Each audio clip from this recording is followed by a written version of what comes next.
Today, I am going to be reviewing with you the January 24th entry because it was a big one.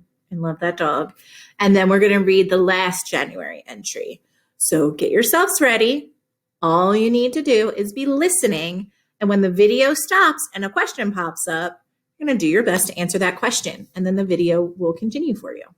So let's dive into Love That Dog, January 24th. This is like one of my favorite poems so far that Jack has written. So I wanted to come back to it before we moved on to the next January entry. January 24th. We were going for a drive and my father said, "We won't be gone long. You come too."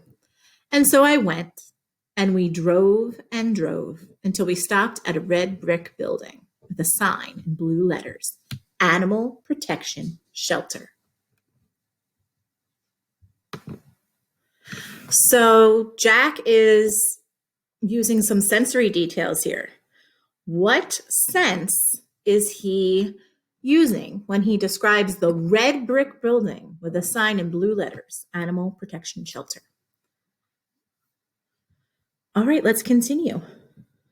And inside, we walked down a long cement path past cages with all kinds of dogs, big and small, fat and skinny. Some of them hiding in the corner, but most of them barking, and jumping up against the wire cage as we walked past, as if they were saying, me, choose me, I'm the best one. Here we go, another sensory detail being included. What sense is included on this page? Jack is saying how the dogs are barking, as if they're saying, me, choose me, I'm the best one.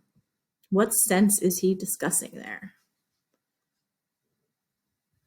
All right, let's continue. And that's where we saw the yellow dog, standing against the cage with his paws curled around the wire and his long red tongue hanging out and his big black eyes looking a little sad and his long tail wagging as if he were saying, me, choose me. I get such an image in my mind.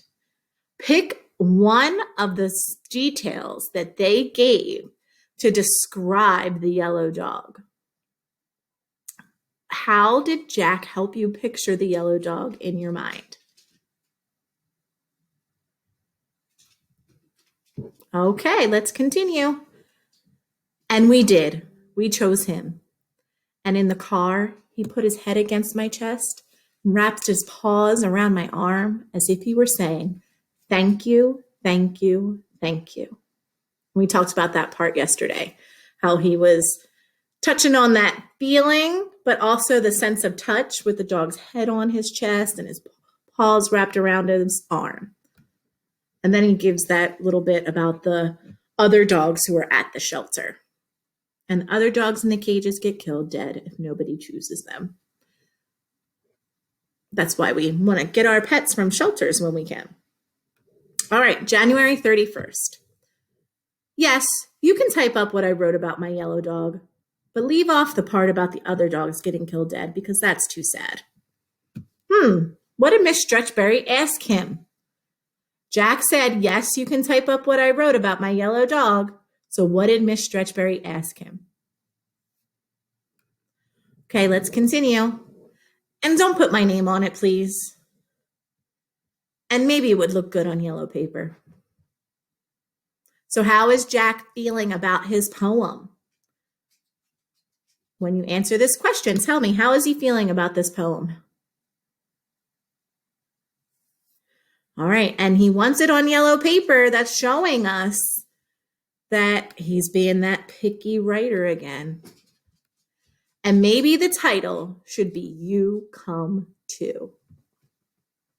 Tell us what you think about that title. Do you like that title for this poem? This poem touches my heart. Reminds me of my Moosey.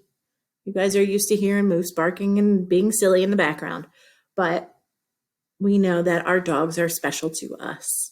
And this poem, You Come Too, that Jack wrote, is really showing how Jack is growing as a poet. So what do you think of that title? I hope you guys enjoyed this January entry and working through the questions that we put together for you. Have a great day.